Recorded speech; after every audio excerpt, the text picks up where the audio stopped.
Hello বন্ধুরা, আজকেও একটা লিফটের ভিডিও নিয়ে আসলাম। তো এটা হচ্ছে এইচপি মাউন্ট ড্রাইভ দিয়ে প্যানেল গিয়ারলেস, এই যে মেশিন গিয়ারলেস। তো আমি আজকে একটা ভিডিও করছি যে এইচপি মাউন্ট ড্রাইভের এরর কোড কীভাবে দেখা যায়, যে কী ফল্ট আছে সেই ফল্ট কীভাবে দেখা যায়। হচ্ছে এইচপি মাউন্টের এই হচ্ছে কিপ্যাড লক আমি খুলে ফেলেছি। তো প্রথমে ফার্স্ট আমাকে যেতে হয় প্রোগ্রামে F17 এন্টার মেরে 17 ফল্ট পুটেড। এখানে আপনার সব কীভাবে কী কী ফল্ট 1 থেকে 10টা ফল্ট দেখা যাবে। এই যে ফল্ট 1, তো এই ফল্ট 1-এ কী আছে, এই যে ডোর লক ডিসকানেক্টেড কোন ফ্লোরে হয়েছে সেটাও দেখা যাবে। 9,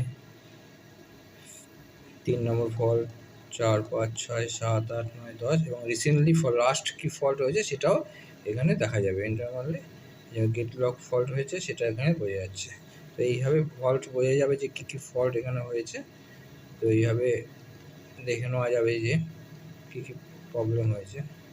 থ্যাংক ইউ। ভালো লাগলে শেয়ার করে দিয়ে অন্য কারো কাজে লাগতে পারে। বাই।